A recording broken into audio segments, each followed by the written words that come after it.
छत्रपती शिवाजी महाराज जन्माला यायच्या अगोदर माता पित्यांनी त्यांच्या आयुष्याचं नियोजन करून ठेवलंय.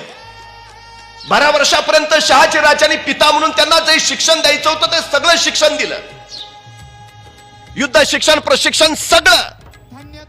शिवबाराजे 12 वर्षाचे झाले आणि या पती पत्नीनं प्रचंड मोठं समर्पण दिलं.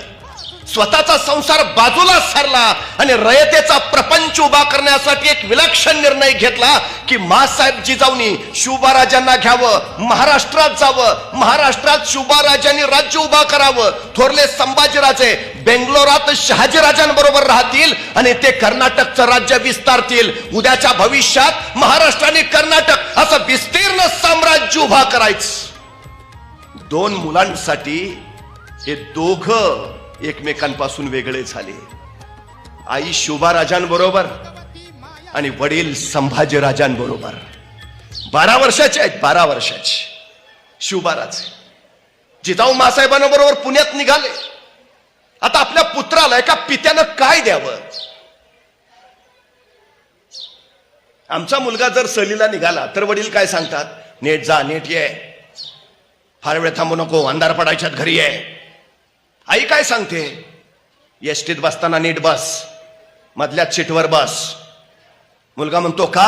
नाही, पुढनं कुणी ठोकलं तरी तू सुरक्षित, मागणं कुणी धडकलं तरी तू सुरक्षित, तू जगला पाहिजे. जगण्याचा, जगवण्याचा विचार आहे, ही माया आहे.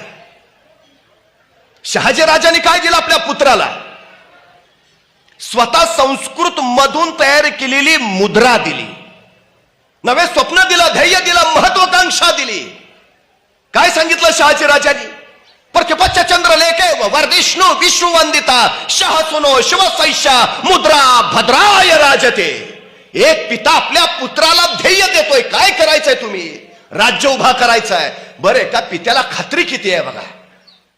अजून शिवबाराजे बेंगलोरातच आहेत आणि शहाजीराजे सांगतायत आम्हाला खात्री आहे तुम्ही उभारलेलं राज्य प्रतिपदेच्या चंद्राच्या कलेप्रमाणे वाढत वाढत जाईल आणि एक दिवस ते विश्वाला वंदनीय होईल.